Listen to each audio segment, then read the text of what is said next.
Trump Saudi আরবকে F-35 দিচ্ছেন। Israeli সামরিক বাহিনীর ঘুম উড়ে গেছে, কারণ সৌদি আরব F-35 পেলে মধ্যপ্রাচ্যে ইসরায়েলের আকাশ আধিপত্য চ্যালেঞ্জের মুখে। MBS এর সঙ্গে বৈঠকের ঠিক আগে ট্রাম্পের এই চমকপ্রদ সিদ্ধান্তে ইসরায়েলি সামরিক মহলে অস্থিরতা। ইসরায়েলি সেনাবাহিনী IDF তাদের রাজনৈতিক নেতৃত্বের কাছে একটি আনুষ্ঠানিক অবস্থানপত্র জমা দিয়েছে। এই নথিতে ইসরায়েল পরিষ্কারভাবে জানিয়েছে যে সৌদি আরবের হাতে F-35 গেলে তা ইসরায়েলের আঞ্চলিক সামরিক ভারসাম্যের ক্ষতি করতে পারে। একই দিনে ইসরায়েলি বিমান বাহিনী IAF যুক্তরাষ্ট্রের সৌদির কাছে F-35 বিক্রির পরিকল্পনার বিরুদ্ধে তাদের কঠোর আপত্তি উপস্থাপন করেছে। এই প্রতিবেদন প্রথমে ওয়াইনেট নিউজ প্রকাশ করে এবং পরে ইসরায়েলি সামরিক বাহিনী তথ্যটি নিশ্চিত করে। ইসরায়েলের সবচেয়ে বড় উদ্বেগ হলো, যদি মধ্যপ্রাচ্যের আরও দেশ স্টেলথ যুদ্ধ বিমান পেতে শুরু করে, তাহলে বহু দশক ধরে তারা যে আকাশ সামরিক শ্রেষ্ঠত্ব ধরে রেখেছে তা দ্রুত ক্ষয়ে যেতে পারে। ইসরায়েল বহুবার বিভিন্ন আলোচনায় জানিয়েছে যে তারা চায় যে কোনো সম্ভাব্য শত্রুর তুলনায় তাদের বিমান বাহিনীকে প্রযুক্তিগতভাবে অনেক এগিয়ে রাখতে। দেশটির মতে সবচেয়ে উন্নত যুদ্ধ বিমান হাতে থাকার কারণেই তাদের প্রতিরক্ষা নীতি এত বছর স্থিতিশীল ছিল। অতীতেও ইসরায়েল একই ধরনের উদ্যোগ নিয়েছে। তুরস্ক যখন F-35 নিতে যাচ্ছিল, তখনও ইসরায়েল তা ঠেকানোর চেষ্টা করেছিল। এমনকি সংযুক্ত আরব আমিরাতের সঙ্গে চুক্তির সময়ও তারা উদ্বেগ প্রকাশ করেছিল। তাই সৌদির সঙ্গে F-35 বিক্রির কথা উঠতেই ইসরায়েলি সামরিক নেতৃত্ব দ্রুত রাজনৈতিক মহলে নিজেদের অবস্থান জানিয়ে দিয়েছে। বর্তমানে পুরো মধ্যপ্রাচ্যে শুধুমাত্র ইসরায়েলি F-35 ব্যবহার করছে। তাদের বহরে এখন রয়েছে মোট 45টি স্টেলথ জেট।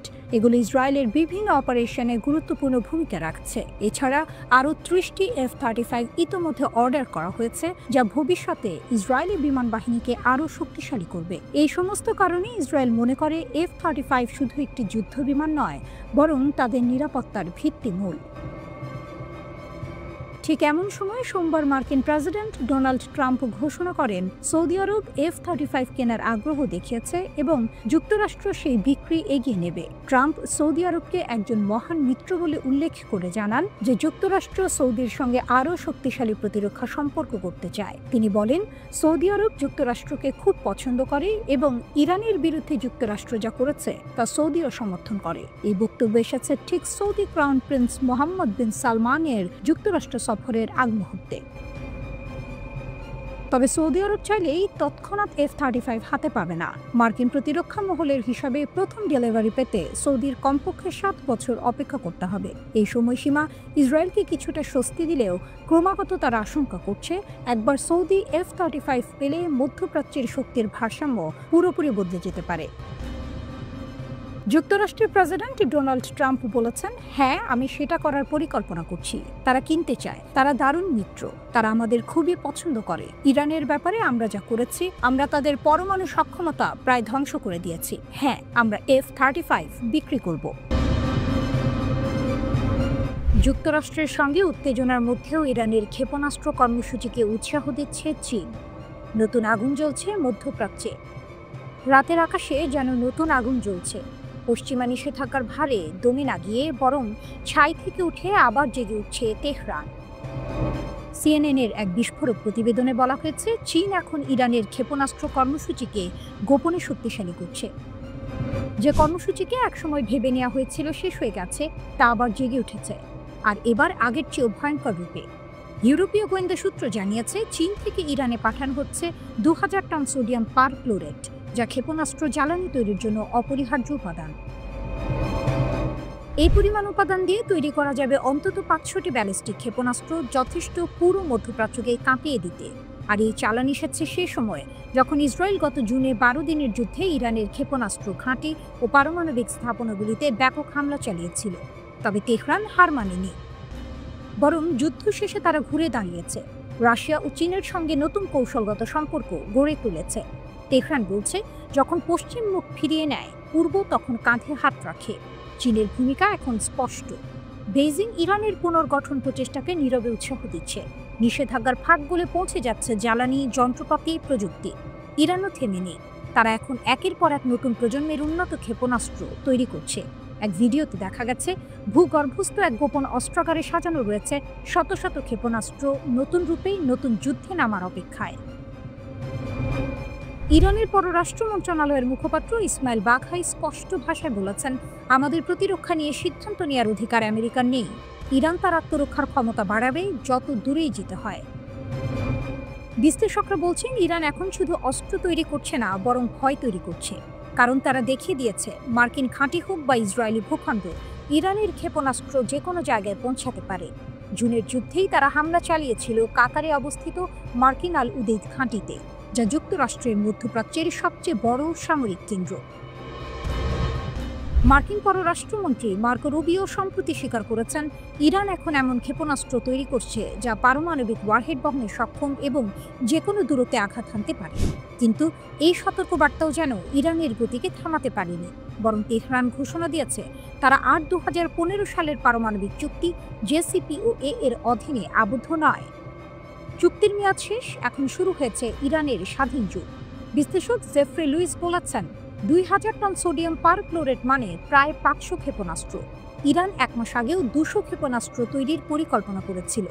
এখন তারা হারানো প্রতিটি ক্ষেপণাস্ত্র পুনর্নির্মাণ করছে। তেহরানের বার্তা স্পষ্ট, যুদ্ধ হোক বা নিষেধাজ্ঞা, তারা আর থামবে না। চীনের সহায়তা তাদের কেবল জ্বালানি দেয়নি, দিয়েছে আত্মবিশ্বাস। এখন প্রশ্ন একটাই, যদি আবার যুদ্ধের আগুন জ্বলে ওঠে, তখন এই নতুন ক্ষেপণাস্ত্রগুলো কোথায় নিশানা করবে? ইসরায়েলের দিকে নাকি কাতারের মার্কিন ঘাঁটির দিকে? বিশ্ব তাকিয়ে আছে, আর ইরান ধীরে ধীরে নিজের অগ্নিশক্তি গড়ে তুলছে, নিষেধাজ্ঞার ছাই থেকে উঠে এক অনিবার্য পুনর্জন্মের মতো।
বিশ্বজুড়ে পারমাণবিক অস্ত্র কর্মসূচি নিয়ে যখন তীব্র উত্তেজনা, ঠিক তখনই বিশ্বের অন্যতম পরাশক্তি যুক্তরাষ্ট্রের প্রেসিডেন্ট ডোনাল্ড ট্রাম্পের একটি সিদ্ধান্ত আন্তর্জাতিক কূটনীতিতে নতুন করে ঝড় তুলেছে। যে পারমাণবিক কর্মসূচি নিয়ে এতকাল ইরানকে কোণঠাসা করার চেষ্টা চলছিল, সেই কর্মসূচি এবার নিজেই শুরু করেছে যুক্তরাষ্ট্র। ট্রাম্পের নতুন পারমাণবিক পরীক্ষা, ইরানের রোমহর্ষক প্রতিক্রিয়া। পৃথিবী আবার একবার রুদ্ধশ্বাস মুহূর্তে দাঁড়িয়েছে। মার্কিন প্রেসিডেন্ট ডোনাল্ড ট্রাম্প ঘোষণা করেছেন, পেন্টাগনকে 1992 সালের পর প্রথমবারের মতো পারমাণবিক অস্ত্র পরীক্ষা পুনরায় চালাতে হবে। রাশিয়া ও চীনের সঙ্গে পারমাণবিক প্রতিযোগিতার আড়ালে এই পদক্ষেপকে ইরান আন্তর্জাতিক শান্তি ভাঙার গুরুতর হুমকি হিসেবে আখ্যায়িত করেছে। ইরানের পররাষ্ট্রমন্ত্রী সৈয়দ আব্বাস আরাকচি এক্সে বলেন, একটি পারমাণবিক অস্ত্রধারী বুলি আবারও পারমাণবিক অস্ত্র পরীক্ষা করছে। এটি পশ্চাদমুখী এবং দায়িত্বহীন। মার্কিন যুক্তরাষ্ট্র বিশ্বের সবচেয়ে বিপজ্জনক বিস্তার ঝুঁকি। আরাকচি আরও সতর্ক করেছেন যে একই বুলি আমাদের শান্তিপূর্ণ পারমাণবিক কর্মসূচিকে দানবীয় করে তুলছে এবং আমাদের সুরক্ষিত পারমাণবিক স্থাপনাগুলিতে আরও হামলার হুমকি দিচ্ছে। তার ভাষায়, আন্তর্জাতিক আইন ও মানবতার উপর এই আক্রমণ আরাকচি বলেন, যুক্তরাষ্ট্র তাদের প্রতিরক্ষা বিভাগের নাম পরিবর্তন করে যুদ্ধ বিভাগ করেছে, যা তাদের প্রকৃত আগ্রাসী চরিত্র প্রকাশ করে। একই সঙ্গে যুক্তরাষ্ট্রকে পারমাণবিক অস্ত্রে সজ্জিত এক দখলদার দানব বলেও অভিহিত করেন। ইরানকে অবমূল্যায়ন করার সময় শেষ। পশ্চিমা বিশ্ব ভেবেছিল জ্বালানি ও প্রযুক্তিগত সীমাবদ্ধতার কারণে ইরান পিছিয়ে থাকবে, কিন্তু তেহরান তা উল্টো প্রমাণ করছে। ইরানের ক্ষেপণাস্ত্র ও পারমাণবিক কর্মসূচি আজ আরও শক্তিশালী এবং আত্মনির্ভর। মার্কিন বোমার ঝড়েও ইরান ফিরে দাঁড়িয়েছে নতুন পরীক্ষা, নতুন প্রযুক্তি, নতুন প্রজন্মের অস্ত্রের সঙ্গে।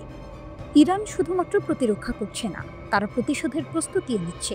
জুন মাসে ইসরায়েলের সঙ্গে চলা 12 দিনের যুদ্ধে মার্কিন বাহিনী তাদের পারমাণবিক স্থাপনাগুলিতে হামলা চালিয়েছিল। তারপর ইরান স্থির থেকে গেছে। তারা স্পষ্ট করে দিয়েছে যে শান্তিপূর্ণ পারমাণবিক ক্ষমতার চর্চা বন্ধ করা হবে না।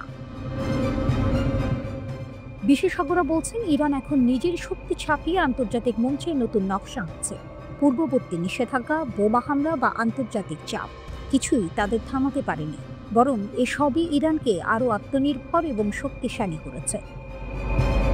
বিশ্বের কাছে ইরানের বার্তা স্পষ্ট, তারা একমাত্র প্রতিরক্ষা করছে না, তারা প্রতিসাম্য বজায় রাখার ক্ষমতা দেখাচ্ছে। এই পরিস্থিতি নতুন করে পারমাণবিক প্রতিযোগিতার উত্তেজনা ছড়াচ্ছে। মার্কিন যুক্তরাষ্ট্র পারমাণবিক পরীক্ষা পুনরায় চালালে ইরানও তার প্রস্তুতি সম্পন্ন শক্তি প্রদর্শনের জন্য প্রস্তুত। আরাকচি আরও বলেন, দুনিয়াকে জবাবদিহি করতে হবে। এমন অস্ত্রের বিস্তার স্বাভাবিক করা মানে আন্তর্জাতিক শান্তি ও নিরাপত্তার জন্য বড় হুমকি। বার্তা স্পষ্ট, ইরান আর পিছিয়ে নেই।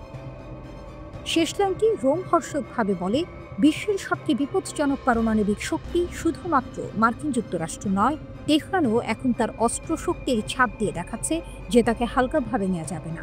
পারমাণবিক শক্তি, আত্মনির্ভরতা এবং প্রস্তুতিশীলতা, ইরান এখন আন্তর্জাতিক মঞ্চের খেলার নিয়ম পরিবর্তন করছে।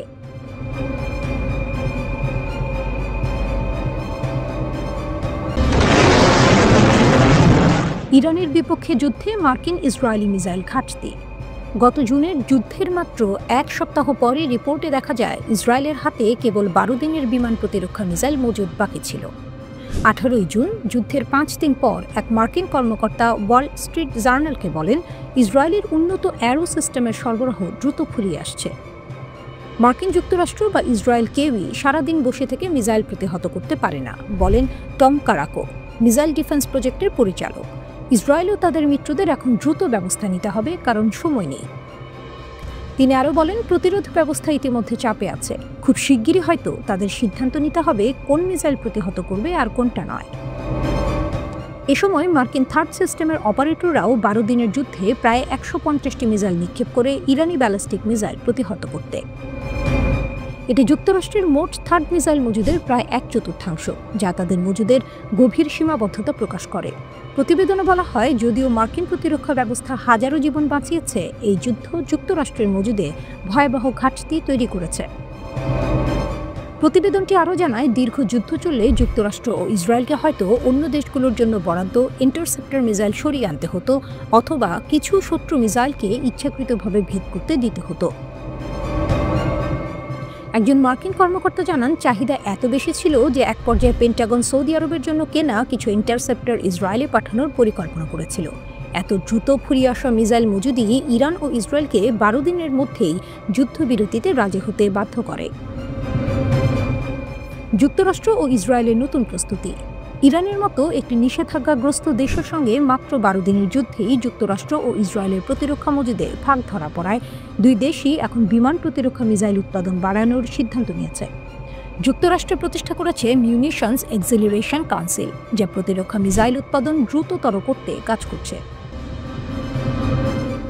অন্যদিকে ইসরায়েল প্রতিরক্ষা মন্ত্রণালয় জুলাইয়ে জানায়, প্রতিরক্ষা মন্ত্রণালয়ের মহাপরিচালক মেজর জেনারেল অবসরপ্রাপ্ত আমির বারম ইসরায়েল এয়ারোস্পেস ইন্ডাস্ট্রিজের সঙ্গে একটি চুক্তি স্বাক্ষর করেছেন, যাতে অ্যারো ইন্টারসেপ্টর মিসাইলের ধারাবাহিক উৎপাদন দ্রুত বাড়ানো যায়। বারাম বলেন, অ্যারো ও অন্যান্য গুরুত্বপূর্ণ সিস্টেমের উৎপাদন হার বাড়ানো আমাদের কৌশলগত পরিকল্পনার অংশ, যাতে আমরা ভবিষ্যৎ যুদ্ধের জন্য প্রস্তুত থাকতে পারি। নতুন প্রতিরক্ষা ব্যবস্থা ও ভবিষ্যতের যুদ্ধ। ইসরায়েল এখন নতুন প্রজন্মের প্রতিরক্ষা ব্যবস্থা সংযোজন করছে, যেমন অ্যারো 4, যা অ্যারো 2 এর জায়গা নেবে, স্কাইসনিক, যা হাইপারসনিক মিসাইল প্রতিহত করতে তৈরি করা হচ্ছে। 2023 সালের জুনে Rafael advanced defence system SkySonic interceptor উন্মোচন করে। এটি জটিল কৌশলী গতিবিধির হাইপারসনিক মিসাইল প্রতিরোধে সক্ষম প্রথম ব্যবস্থা। রাফায়েলের তথ্য অনুযায়ী স্কাইসনিক অতুলনীয় গতিশীলতা ও গতি নিয়ে তৈরি, যা এমন হাইপারসনিক হুমকি প্রতিহত করতে পারে যেগুলো বর্তমান প্রতিরক্ষা ব্যবস্থার নাগালের বাইরে। উল্লেখযোগ্যভাবে ইরান দাবি করছে যে তাদের কাছেও হাইপারসনিক মিসাইল আছে, যেমন ফাত্তা-1 ও ফাত্তা-2। স্পষ্টতই ইরান ও ইসরায়েল উভয় দেশই এখন পরবর্তী সংঘাতের জন্য নিজেদের অস্ত্রভাণ্ডার পুনর্গঠন করছে। আরেকটি যুদ্ধ যেন সময়ের অপেক্ষা।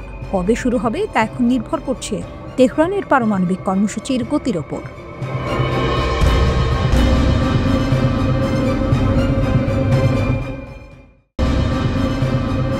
মাদুরোর ড্রোন যুদ্ধ, আমেরিকার উঠোনে উত্তেজনার মেঘ। নিকোলাস মাদুরোর ভেনেজুয়েলা যেন এক রাজনৈতিক দাবানল।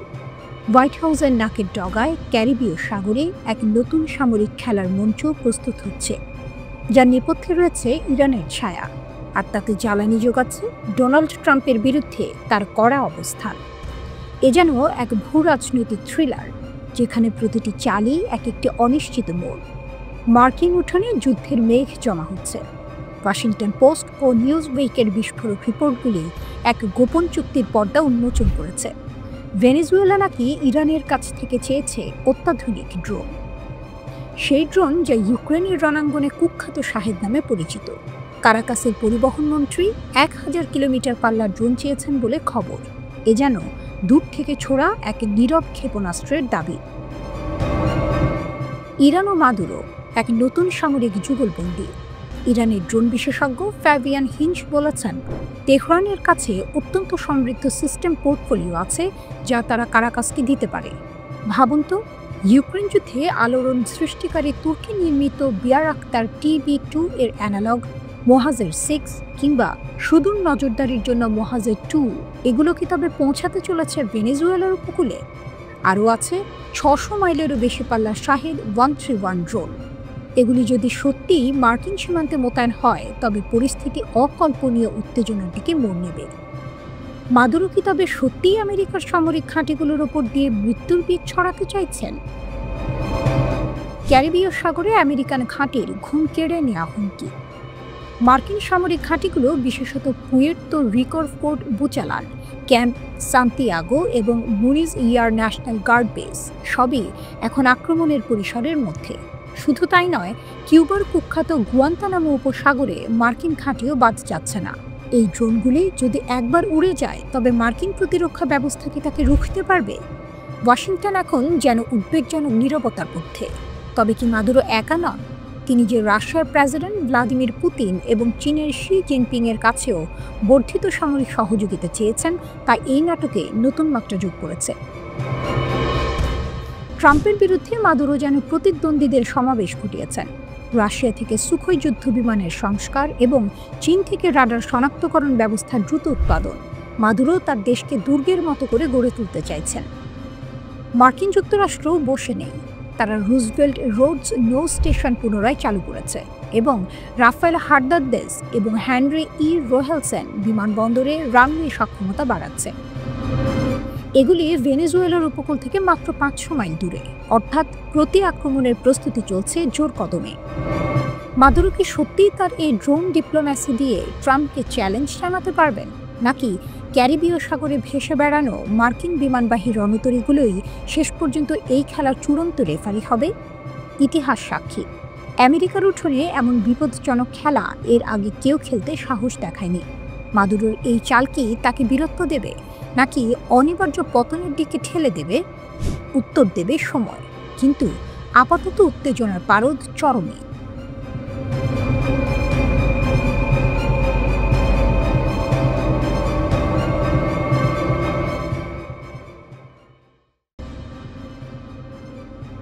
ট্রাম্প সৌদি আরবকে F-35 দিচ্ছেন। ইসরায়েলি সামরিক বাহিনীর ঘুম উড়ে গেছে, কারণ সৌদি আরব F-35 পেলে মধ্যপ্রাচ্যে ইসরায়েলের আকাশ আধিপত্য চ্যালেঞ্জের মুখে। MBS-এর সঙ্গে বৈঠকের ঠিক আগে ট্রাম্পের এই চমকপ্রদ সিদ্ধান্তে ইসরায়েলি সামরিক মহলে অস্থিরতা। ইসরায়েলি সেনাবাহিনী আইডিএফ তাদের রাজনৈতিক নেতৃত্বের কাছে একটি আনুষ্ঠানিক অবস্থানপত্র জমা দিয়েছে। এই নথিতে ইসরায়েল পরিষ্কারভাবে জানিয়েছে যে সৌদি আরবের হাতে F-35 গেলে তা ইসরায়েলের আঞ্চলিক সামরিক ভারসাম্যের ক্ষতি করতে পারে। একই দিনে ইসরায়েলি বিমান বাহিনী IAF যুক্তরাষ্ট্রের সৌদির কাছে F-35 বিক্রির পরিকল্পনার বিরুদ্ধে তাদের কঠোর আপত্তি উপস্থাপন করেছে। এই প্রতিবেদন প্রথমে ওয়াইনেট নিউজ প্রকাশ করে এবং পরে ইসরায়েলি সামরিক বাহিনী তথ্যটি নিশ্চিত করে। ইসরায়েলের সবচেয়ে বড় উদ্বেগ হলো যদি মধ্যপ্রাচ্যের আরও দেশ স্টেলথ যুদ্ধ বিমান পেতে শুরু করে, তাহলে বহু দশক ধরে তারা যে আকাশ সামরিক শ্রেষ্ঠত্ব ধরে রেখেছে তা দ্রুত ক্ষয়ে যেতে পারে। ইসরায়েল বহুবার বিভিন্ন আলোচনায় জানিয়েছে যে তারা চায় যে কোনো সম্ভাব্য শত্রুর তুলনায় তাদের বিমান বাহিনীকে প্রযুক্তিগতভাবে অনেক এগিয়ে রাখতে। দেশটির মতে সবচেয়ে উন্নত যুদ্ধ বিমান হাতে থাকার কারণেই তাদের প্রতিরক্ষা নীতি এত বছর স্থিতিশীল ছিল। অতীতেও ইসরায়েল একই ধরনের উদ্যোগ নিয়েছে। তুরস্ক যখন F-35 নিতে যাচ্ছিল তখনও ইসরায়েল তা ঠেকানোর চেষ্টা করেছিল। এমনকি সংযুক্ত আরব আমিরাতের সঙ্গে চুক্তির সময়ও তারা উদ্বেগ প্রকাশ করেছিল। তাই সৌদির সঙ্গে F-35 বিক্রির কথা উঠতেই ইসরায়েলি সামরিক নেতৃত্ব দ্রুত রাজনৈতিক মহলে নিজেদের অবস্থান জানিয়ে দিয়েছে। বর্তমানে পুরো মধ্যপ্রাচ্যে শুধুমাত্র ইসরায়েলি F-35 ব্যবহার করছে। তাদের বহরে এখন রয়েছে মোট 45টি স্টেলথ জেট। এগুলো ইসরায়েলের বিভিন্ন অপারেশনে গুরুত্বপূর্ণ ভূমিকা রাখছে। এছাড়া আরও 30টি F-35 ইতোমধ্যে অর্ডার করা হয়েছে, যা ভবিষ্যতে ইসরায়েলি বিমান বাহিনীকে আরও শক্তিশালী করবে। এই সমস্ত কারণে ইসরায়েল মনে করে F-35 শুধু একটি যুদ্ধ বিমান নয়, বরং তাদের নিরাপত্তার ভিত্তিমূল। ঠিক এমন সময় সোমবার মার্কিন প্রেসিডেন্ট ডোনাল্ড ট্রাম্প ঘোষণা করেন সৌদি আরব F-35 কেনার আগ্রহ দেখিয়েছে এবং যুক্তরাষ্ট্র সেই বিক্রি এগিয়ে নেবে। ট্রাম্প সৌদি আরবকে একজন মহান মিত্র বলে উল্লেখ করে জানান যে যুক্তরাষ্ট্র সৌদির সঙ্গে আরও শক্তিশালী প্রতিরক্ষা সম্পর্ক করতে চায়। তিনি বলেন, সৌদি আরব যুক্তরাষ্ট্রকে খুব পছন্দ করে এবং ইরানের বিরুদ্ধে যুক্তরাষ্ট্র যা করেছে তা সৌদিও সমর্থন করে। এই বক্তব্য এসেছে ঠিক সৌদি ক্রাউন প্রিন্স মোহাম্মদ বিন সালমানের যুক্তরাষ্ট্র সফরের আগ মুহূর্তে। তবে সৌদি আরব চাইলেই তৎক্ষণাৎ F-35 হাতে পাবে না। মার্কিন প্রতিরক্ষা মহলের হিসাবে প্রথম ডেলিভারি পেতে সৌদির কমপক্ষে 7 বছর অপেক্ষা করতে হবে। এই সময়সীমা ইসরায়েলকে কিছুটা স্বস্তি দিলেও ক্রমাগত তারা আশঙ্কা করছে একবার সৌদি F-35 পেলে মধ্যপ্রাচ্যের শক্তির ভারসাম্য পুরোপুরি বদলে যেতে পারে। যুক্তরাষ্ট্রের প্রেসিডেন্ট ডোনাল্ড ট্রাম্প বলেছেন, হ্যাঁ, আমি সেটা করার পরিকল্পনা করছি। তারা কিনতে চায়, তারা দারুণ মিত্র, তারা আমাদের খুবই পছন্দ করে। ইরানের ব্যাপারে আমরা যা করেছি, আমরা তাদের পরমাণু সক্ষমতা প্রায় ধ্বংস করে দিয়েছি। হ্যাঁ, আমরা F-35 বিক্রি করব।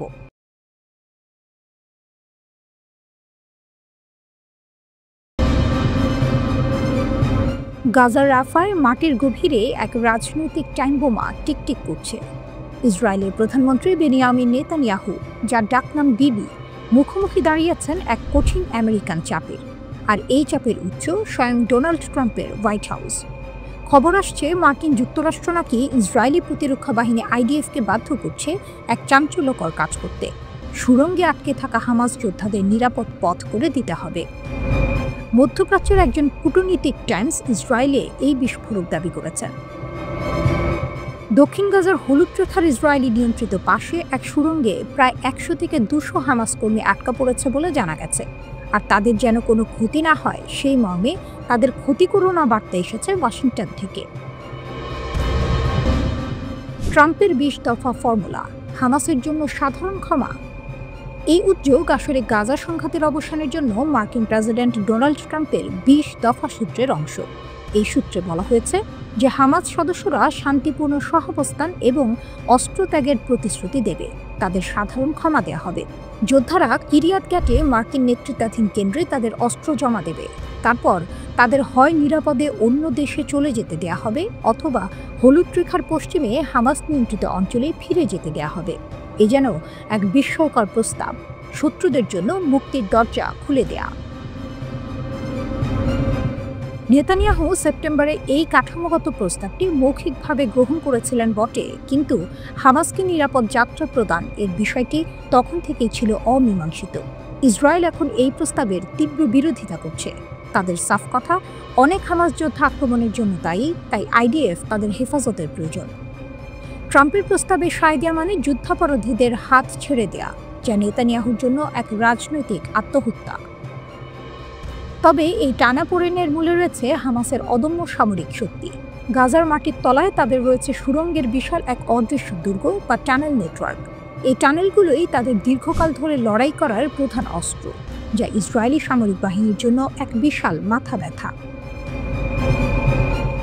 বিশেষত রাফা এর সুড়ঙ্গ নেটওয়ার্ক এতটাই গুরুত্বপূর্ণ যে ইসরায়েলি প্রতিরক্ষা কর্মকর্তারা লেফটেন্যান্ট হাদার গোল্ডিনের মৃতদেহ উদ্ধারের সময় টানেলে আঘাত করা এড়িয়ে গেছেন, এই আশঙ্কায় যে তার অবশিষ্টাংশ হারিয়ে যেতে পারে। যদিও পরে এই দাবি প্রত্যাহার করা হয়, কিন্তু এটি স্পষ্ট করে যে হামাসের এই মাটির তলার সাম্রাজ্য ইসরায়েলকে কতটা চিন্তায় রেখেছে। হামাসকে মুক্তি দিয়ে কি ইসরায়েলকে ট্রাম্পের শান্তি পরিকল্পনা মেনে নিতে হবে, নাকি নেতানিয়াহু তার দেশের নিরাপত্তা রক্ষায় অনড় থেকে আমেরিকার বিরুদ্ধে এই কূটনৈতিক যুদ্ধ চালিয়ে যাবেন? গাজার মাটিতে হামাস যোদ্ধাদের ভাগ্য এখন নির্ভর করছে ওয়াশিংটন, তেল আভিভ এবং রাফায়ের সুড়ঙ্গের ত্রিমুখী দ্বন্দ্বে।